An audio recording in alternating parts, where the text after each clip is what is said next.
और ई स्प्लिट जो है मेरे पास उसकी लेंथ क्या है n/2, तो यहां पे रिप्लेस कर दो ना n/2 को, ठीक है, तो 2n बाय, ठीक है, 2 मल्टीप्लाई में 2 स्प्लिट्स हैं तो 2 मल्टीप्लाई और n/2 - 1 is the length of each split. ऐसे भी नजर भी आ रहा है 2n/2 आ रहे हैं, वैसे इस n/2 का मतलब उस 2 उसकी डिवीजन ना, हाफ डिवीजन है, तो ये मतलब है कि हमारे पास इस लेवल पे कितनी अरेज होगी, जो डिवीजन है वो शो कर रही है स्प्लिट। सर उनकी मैं बता रही हूँ कि एक लेवल पे हमारे पास कितनी अरे होगी, पहले एक अरे थी, फिर हमारे पास 2 आ गए, उस अगले लेवल पे 4 आ गई, उस अगले लेवल पे 8 आ जाएंगी। जो 8 के साथ हमने बनाए थे तो आखिरी लेयर पे देखो सारे के सारे सिंगल एलिमेंट्स थे और 8 एलिमेंट्स थे, ठीक है, 16 होंगे तो फर्दर आगे 16 में डिवाइड हो रही होगी, ठीक है, अब बात क्लियर है, ठीक है। इस लेवल पे आए तो मेरे पास 4 स्प्लिट्स हैं और हर स्प्लिट की लेंथ क्या है n/4, ठीक है, तो अगर मैं सिर्फ एक स्प्लिट को देखूं तो मेरे पास ये 4 नहीं आएगा, ठीक है, अगर मेरे पास स्प्लिट आ रहा है n/4 का, अगर मैं सिंगल स्प्लिट की बात कर रहा हूं तो दैट विल बिकम n/4 - 1 ना, तो मेरे पास 4 स्प्लिट्स हैं तो n/4 - 1 multiply by 4, agree now, ठीक है, n को n/4 को कंफ्यूज ना करें, it's the length of the अरे। अब वो जब सब पार्ट बनता है अरे का या उसका निचला पार्ट बनता है, it's n/4 actually the size of the current level अरे। अब बात समझ आ रही है? वो क्या बनेगा n/8 बन जाएगा ना, ठीक है, तो 8 बनेंगे तो 8 मल्टीप्लाई बाय n/8 - 1, वहां पे हम थोड़ी चेंज होगी, लेकिन overall effect worst case complexity भी कोई नहीं पड़ेगा। एक नंबर कम है ना, एक नंबर कम होगा, दैट्स इट, कहीं ज्यादा नहीं होगा, एक नंबर कम ही होगा पूरी अरे में, चाहे वो लेफ्ट मोस्ट साइड पे हो या राइट मोस्ट साइड पे हो, लेकिन कहीं ना कहीं एक एलिमेंट जो होगा वो आपका कम होगा, ठीक है। लेकिन ओवरऑल जब आप ब्रॉडर वे में एक पूरी इक्वेशन के पॉइंट ऑफ व्यू से देखते हो, उसको टी ऑफ एन के पॉइंट ऑफ व्यू से देखते हो, उसमें कोई मामूली फर्क है, लेकिन उस टी ऑफ एन का मेजर कंपोनेंट क्या है, that is the big of the worst case complexity, getting the point, ठीक है। अब बात क्लियर हो रही है। सो 1 एक स्प्लिट है, हर उसके ऊपर कंपैरिजन मेरे पास n - 1 है, यहां पे 2 स्प्लिट है, मेरे पास n - 1 है, n is change into n/2, यहां मेरे पास 4 स्प्लिट्स हैं, हर एक की लेंथ n/4 है, n/4 - 1। तो अगर मैं इसको पूरी ओवरऑल कहानी को देखूं तो can I write this thing as 2⁻0, ठीक है, and what about this n divided by 2⁻0, 2⁻1 and by 4 2⁻2, एक जेनेरिक इक्वेशन से बना सकते हो।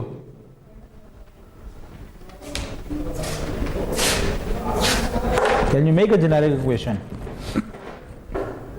And अब यहां पे ये 1 2 है, देखो 0 1 2, ठीक है, level 0 level 1 level 2 and onwards. Similarly यहां भी लेवल 0 लेवल 1 लेवल 2, इसके भी लेवल देखो तो 2 ही लेवल्स हैं, getting the point. So if I say that let I represents level number, तो मैं इस इक्वेशन को कैसे लिख सकता हूं, 2⁻i into n divided by 2⁻i - 1, agreed.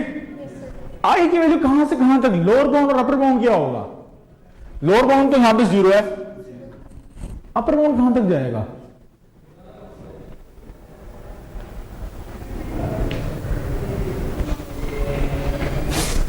if I write it in the form of summation, don't, now this is my equation, ठीक, आई की कोई ना कोई वैल्यू होगी, उस वैल्यू पे मेरे पास टोटल नंबर ऑफ जो कंपैरिजन है वो निकल रहे होंगे, ठीक है, उसकी मिनिमम वैल्यू 0 है, मैक्सिमम वैल्यू कहां तक जाएगा, what should be upper bound. For loop को हमने मैथमेटिकली लिखना हो, क्या लिख देंगे, summation i equal to 0 till 10, और अंदर जो भी इक्वेशन जो आप प्रोसेस करो इक्वेशन अंदर आ जाती है, तो फॉर लूप को भी आप समेशन में लिख सकते हो।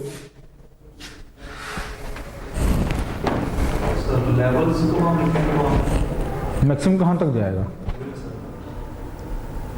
तो हम लेवल्स को देखेंगे फिर मैक्सिमम जो n की हम वैल्यू। तो कितने स्प्लिट्स होंगे, कितने लेवल ऑफ स्प्लिट्स होंगे?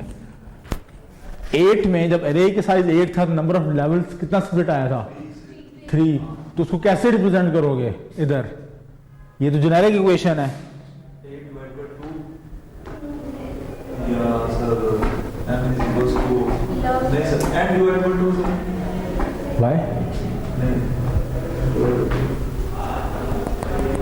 स्प्लिट याद है? जी जी उसके कम्प्लेक्सिटी मैंने कैलकुलेट करके दी थी, वो क्या थी? सर इसकी लॉग ऑफ, ठीक है ठीक है, बिल्कुल ठीक है लेकिन अभी भी ठीक नहीं है, ताकि मैं इसको निकाल दूं बीच में से। ठीक है, दैट्स द होल थिंग। बात क्लियर हो रही है कुछ? मैंने आपके सामने एल्गोरिथम सूडो कोड नहीं रखा, ठीक है। सो इससे चीज जाहिर होती है, लास्ट टाइम हमने काम किया था विद कोड, ठीक है, जो सिंपल है, जहां पे टी ऑफ एन आपको कैलकुलेट करने की जरूरत नहीं पड़ रही, जो सिंपल है, सिंपल नेस्टेड लूप्स आ रहे हैं, इफ एल्स आ रहा है, स्विच स्टेटमेंट्स आ रहे हैं, जिसमें कम्प्लेक्स लॉजिक इन्वॉल्व नहीं हो रही।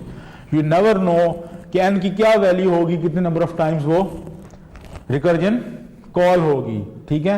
वहां पे सिंपल है, वहां पे आप कोड को सामने रखते हुए कम्प्लेक्सिटी कैलकुलेट कर लो, जिस तरह लास्ट टाइम हमने की है। लेकिन ऐसे जो एल्गोरिथम्स हैं जहां पे आपको थोड़ी डीप अंडरस्टैंडिंग की रिक्वायरमेंट होती है, वहां पे आप बेशक इसको इस तरह ड्रॉ करके डिजाइन करके पूरा एक कहानी मैथमेटिकली मेरे सामने रख दें। वहां पे कोड लिखने की, कोड को याद करने की कतन भी कोई जरूरत नहीं है। सो ओवरऑल कंसेप्ट क्या निकलता है एनालिसिस एल्गोरिथम में? बैक एंड लॉजिक क्या है, ठीक है। You can define logic this way, you can define logic bye pseudo code, you can implement that logic in terms of code, ठीक है। लेकिन डीप अंडरस्टैंडिंग के लिए जो पेपर वर्क है, जो कभी आप भी अपना एल्गोरिथम डिजाइन करो खुद से, कभी अगर आपने अपने कैरियर में अब तक किया हो, तो आप पहले पेपर वर्क कर रहे होते हैं, यार क्या मैं इक्वेशन लिखूं और मेरे क्या रिजल्ट्स आएंगे। That working is that deep understanding of algorithm of logic is needed actually in this course, not the code. Understanding नहीं करते तो हम अपना लॉजिक बना रहे होते हैं, तो वो भी कहीं ना कहीं जाके मैच हो रहा होता है। नहीं, एक बार याद रखें, एमएस में आपने अगर रिसर्च आरएम का कोर्स पढ़ा है या पढ़ोगे आगे जाके, तो एक बार याद रखिएगा कि आप जिस एरिया में रिसर्च कर रहे हो उसकी डीप अंडरस्टैंडिंग जरूरी है। क्यों कहा जाता है आपको सुपरवाइजर आपको क्यों कहता है कि आप पेपर पढ़ें पहले? वो पेपर सिर्फ पढ़ने के लिए नहीं है, सिर्फ हाँ वो इस मकसद के लिए नहीं है कि आपको सिर्फ नॉलेज मिले। उसका एक्चुअल काम है कि आपकी अंडरस्टैंडिंग बिल्डअप हो एक ही problem against multiple algorithm. Machine learning का प्रॉब्लम है, फेस रिकग्निशन है, देयर आर मल्टीपल एल्गोरिथम्स, हर एल्गोरिथम के अपने एडवांटेजेस एंड डिसएडवांटेजेस हैं, ठीक है। अब आप जब उन एडवांटेज और डिसएडवांटेजेस के ऊपर बात कर रहे होते तो वहां पे क्या चीज चाहिए? बैक एंड मैथमेटिक्स जो उस मशीन लर्निंग एल्गोरिथम के अंदर यूज हो रहा है। कोडिंग पॉइंट ऑफ व्यू से देखें, एपीआई अवेलेबल है, कॉल की, काम निकाला, लेकिन आप उसके ऊपर एनालिसिस परफॉर्म नहीं कर सकते। एनालिसिस कब परफॉर्म किया जाता है? जब आपकी डीप अंडरस्टैंडिंग बिल्डअप हो रही हो, तब आप अपना एल्गोरिथम लिख सकते हो बैठ के, ठीक है। अब इसकी टाइम कम्प्लेक्सिटी मर्ज सॉर्ट की वर्स्ट केस में n log ऑफ n है, ठीक है। n is the number of comparisons, the merging levels, ठीक है। log of n is the splitting. तो अब क्योंकि डीप अंडरस्टैंडिंग बिल्डअप ऑलमोस्ट हो गई है, या कुछ ज्यादा रिपीट करोगे, तो होपफुली आप इसको मॉडिफाई कर लो कि अगर मैं n निकाल दूं बीच में से, सिर्फ log ऑफ n कर लूं, तो that would be more efficient as compare to n log of n, ठीक है। जो पहले दिन आपको ग्राफ शो किया था, दैट इज वेरी इंपॉर्टेंट। वह आपको बताएगा कि कौन सी टाइम कम्प्लेक्सिटी बेहतर है, ठीक है। n log of n is the least acceptable thing. उससे ऊपर जितनी भी चीज जाएगी, n square factorial, they are not acceptable, ठीक है। वो थोड़े डाटा के लिए तो आपको अच्छा परफॉर्म कर देंगे, लेकिन जब आप बिग डाटा की बात करते हो तो फ्लॉप हो जाएंगे वो, ठीक है।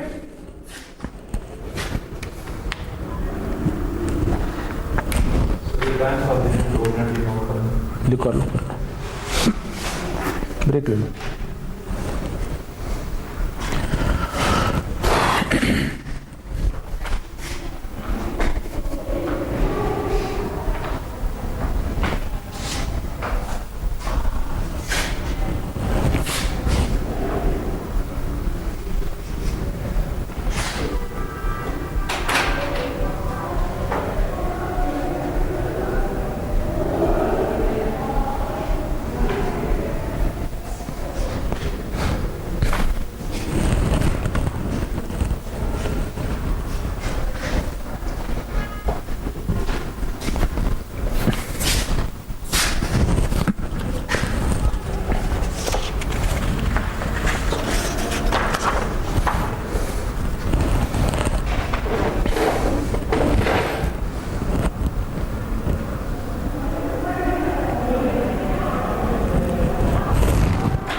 में आ गए। चलो तो इसको फर्दर हम ये लिख लिया होगा,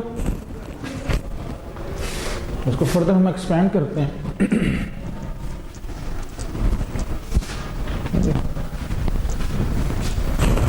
मेरे पास इक्वेशन बन रही थी समेशन की फॉर्म में, i equal to 0 log base 2 of n minus 1 2 power i into n by 2 power i minus 1। ठीक है, तो समेशन का रूल ये है कि आप इसको स्प्लिट कर सकते हैं। ठीक है, तो how can I split it, that is ये समेशन में समेशन लिखूंगा, इसके अपर बाउंड लोअर बाउंड में डाल रहा हूँ यहाँ पे। ठीक है, so that will become 2 of I into n divided by 2 of I minus summation, इसको मल्टीप्लाई करें तो that will become 2 of I। ठीक है, तो इसको फर्दर सिंप्लीफाई करें तो ये दोनों चीजें मेरे पास खत्म होकर that will become,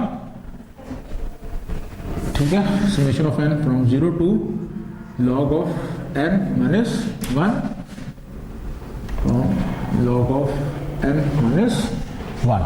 ठीक है, सो फर्स्ट ऑफ ऑल हम इस पार्ट को देखते हैं कि इस पार्ट को हमने कैसे एक्सपेंड करना है। ठीक है, अब नाउ एक्सपेंशन का तरीकाकार ये होता है, जब किसी समेशन को आप एक्सपेंड कर रहे हैं तो आपने बेसिकली देखना है ये है कि नंबर ऑफ आइट्रेशंस कितनी है। Summation in other terms programming point of view से बात करूं, it's the represent mathematical representation of iterations, loops की। ठीक है, तो लूप अगर मैंने देखना है, लूप कितने दफा चलता है, n+1 तक, n times for true and +1 for false condition. ठीक है, सिमिलरली यहां पे भी चीज होगी। ठीक है, तरीका ये होगा कि lower bound sorry upper bound minus lower bound +1 total number of iterations मुझे मिल जाएंगी। ठीक है, अभी इसको दिखाता हूं। So my upper bound is log of n -1 minus 0 +1। अभी मैं फिलहाल इस चीज को एक्सपेंड कर रहा हूं, उस चीज को भी उसके पास में अभी नहीं आ रहा। ठीक है, अब और बताओ, इज इट क्लियर, कोई मसला यहां पे? ठीक है, upper bound minus lower bound +1। हाँ, इस तरीके से।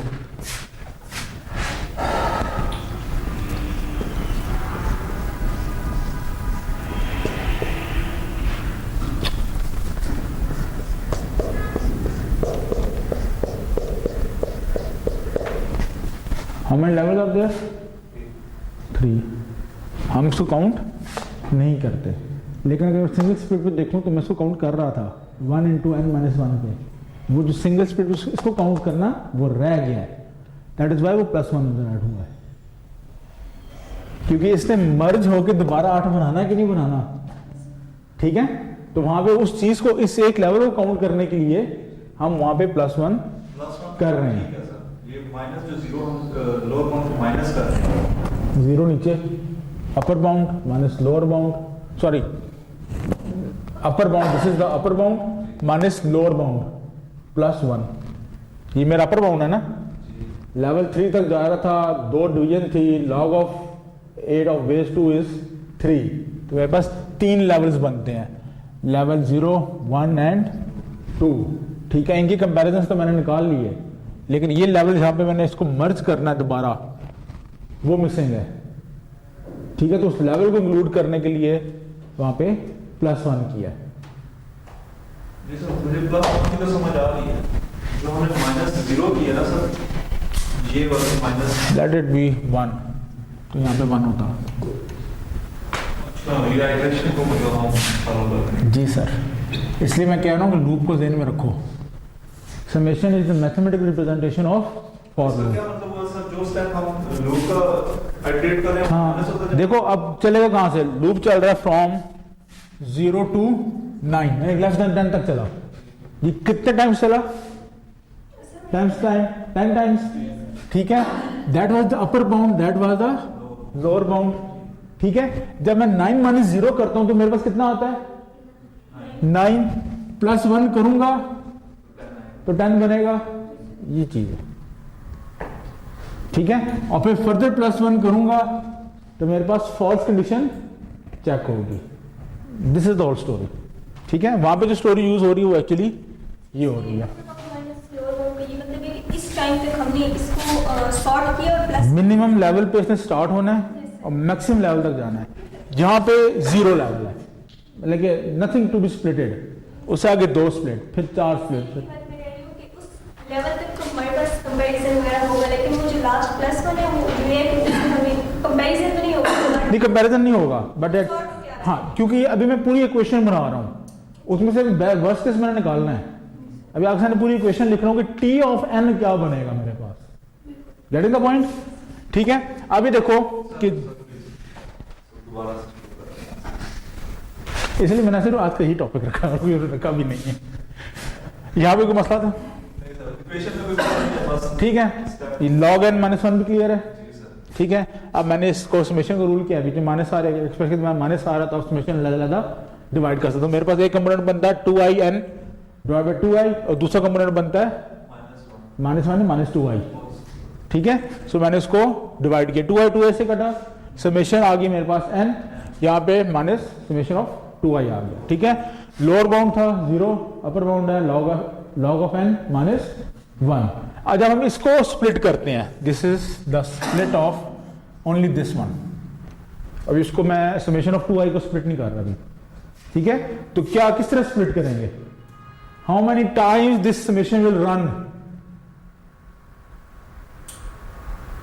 How many times the for loop runs, ये वही कहानी है यहाँ पे। तो upper bound minus lower bound plus 1। ठीक है, इतने टाइम्स ये रन करेगा। अब बात समझ में आ रही है? ठीक है, ये जो मैंने बताया ना कि लेस देन 10 का कंडीशन थी, 0 से स्टार्ट होना, तो उससे जाना है 0 से लेके 9 तक, टोटल नंबर ऑफ चलना है लूप का दैट इज 10। लेकिन जब मैं इसको वो 10 टाइम्स चला, हमें पता है क्योंकि हम इसमें 0 इंक्लूड कर रहे हैं। ठीक है, वो इंक्लूजन कैसे होगी? +1 के थ्रू, कि जब मैं 9 माइनस 0 करता हूं तो मेरे पास क्या आता है 9, जबकि है ये 10 digits. Agreed on that? 0 to 9 there are 10 digits. ठीक है, जब मैं अपर बाउंड से लोअर बाउंड माइनस करता हूं, एक्चुअली 0 खत्म हो जाता है, तो पीछे रह गया जाता है 9 डिजिट्स। तो 0 को इंक्लूड करने के लिए हम +1 करते हैं। बात क्लियर है? ठीक है, अब देखो हर इसके ऊपर मेरे पास कितने आ रहे हैं number of comparisons her level पे, and divide by plus 1. How many times it will work. Summation को देखो ना, हाउ मेनी टाइम्स, लेवल जब 0 था तो n की वैल्यू 0 हो गई। एग्रीड? इसी समेशन को मैं जरा लिख रहा हूं, जब i की वैल्यू 1 थी तो 1 हो गया, i की वैल्यू 2 थी 2 हो गया, 3 थी 3 हो गया, till log of n minus 1। ये कितने टाइम चल रहा है ओवरऑल? n times. ठीक है, तो यहां पे आपने सिर्फ n को मल्टीप्लाई करना, ओवरऑल एक्सपेंशन। इसकी एक्सपेंशन इतनी होती है। ठीक है, इस हद तक। ठीक है, ये सिर्फ एक्सपेंशन है, लेकिन हर लेवल पे ऊपर आके ये एक्सपेंशन हो रही है, हर लेवल पे ये एक्सपेंशन हो रही है। ठीक है, तो हर लेवल के ऊपर जो स्प्लिटिंग है वो आपका, क्योंकि n लेवल्स हैं, n now that n is not the size, actually this is number of levels, कितनी दफा वो हो रहा है। ठीक है, तो वहां पे आपके पास n लेवल्स आ रहे हैं। ठीक है, इसको फर्दर अगर हम एक्सप्लोर करें, इन अदर केस आप n-1 भी कर लो तो कहानी वही उधर की उधर ही आगे खड़ी हो जाएगी। ठीक है, तो सिंप्लीफाई मैं इसको कर रहा हूँ सिंपल। ठीक है, otherwise it is n-1, I agree on that. ठीक है, तो सिंप्लीफाई कर रहा हूँ कि नंबर ऑफ लेवल्स मेरे पास बढ़ते चले जा रहे, जितना n साइज ऑफ द अरे ग्रेटर होगा, बड़ा होगा, उतनी स्प्लिटिंग ज्यादा होगी। और हर लेवल पे मेरे पास ये कहानी चल रही है, ये नंबर ऑफ ऑपरेशन चल रहे हैं। Getting the point? ठीक है, तो अगर लेवल 0 पे ये ऑपरेशन है, लेवल 1 पे फिर ये है, लेवल 2 पे फिर ये है, लेवल 3 पे ऑन लेवल k पे स्टिल ये है। तो लेवल k तक सम कितना बनेगा? k multiply by that single comparison, single operations performed in a level. तो k multiply by that, if it is n n elements हैं, n लेवल्स हैं, तो वहाँ पे n आ जाएगा। n always shows the size, या अरे की सेम साइज है, लेकिन यहाँ पे आपका n is actually the number of splits हैं, कितने लेवल्स बन रहे हैं आपके, ठीक है। आपके यूज करें ना ताकि हमें हम जो है ना वो सेटिस्फाई रहे। क्या चीज़? मतलब के यूज करें ना n फिर log ऑफ n, ये दोनों, क्योंकि फंक्शन आपका n में है, टाइम का जो फंक्शन है वो n में है, तो k को क्या करोगे फिर लेके? सर हम ये पढ़ते वक्त या दोबारा मतलब कि जब हम रिवाइज करेंगे तो हम ये ना सोच लेना कि ये n वही n है जो log ऑफ n का हो। तो सर वो भी तो नंबर बेसिकली अगर देखा जाए तो this is the same number that n represents the size of the अरे, ठीक है। 8 की अरे है, स्प्लिट कितने में हुआ लो लेवल पे जाके, ठीक है। ये वही आपका 8 का 8 ही है। फिर समझाने के लिए बात कर रहा हूँ कि हर लेवल पे मेरे पास इतने number of overall comparisons perform हो रहे हैं। If I have multiple levels, मेरे पास वो n टाइम्स मल्टीप्लाई होंगे, ठीक है। ओवरऑल मेरे पास स्प्लिट जो बन रहा होगा वो एक्चुअली साइज ऑफ द अरे पे ही बन रहा होगा, that is actually the size of the अरे, ठीक है। सर लेंथ ऑफ द अरे,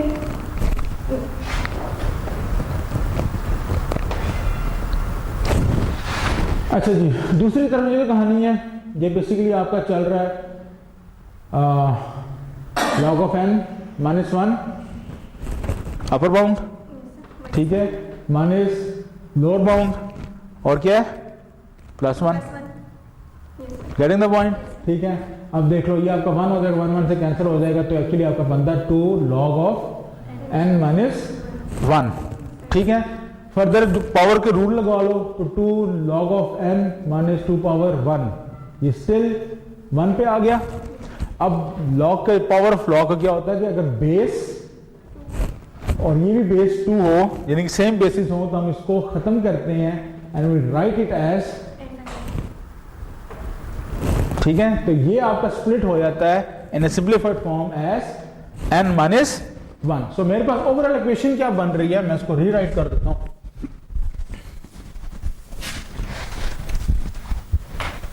So now my t of n is n log of n minus 1, +1, ये काट दो यार इसको, इन दोनों कटो, तो माइनस n प्लस, एग्रीड, ठीक है। तो n log of n minus n minus n plus 1, तो ये आपको बन जाता है log of n minus 2n plus 1। वैसे तो इसका 0 आता है, तो किधर? log ऑफ n ओ हाँ, माइनस 0 आएगा। ये 0 था ना, lower bound minus 0, n log of n, sir फिर भी वो अंदर वाला माइनस में ये -1 ये आ गया, माइनस प्लस n आ गया, स्प्लिट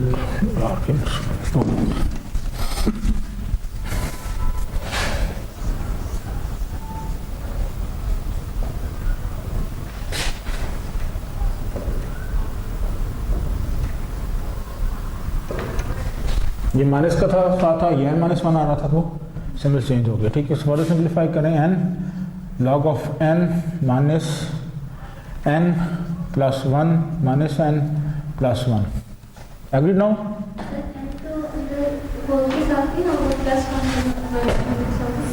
हाँ, तो फर्दर मैंने एक स्टेप और परफॉर्म किया, n log of n minus n, sir वो आगे प्लस n नहीं होगा, ठीक है। अब ठीक है, चलो ये दोनों कैंसिल हो गए, तो मेरे पास चीज़ बन जाती है log of n minus n plus 1। This is actual time complexity of much, not a function of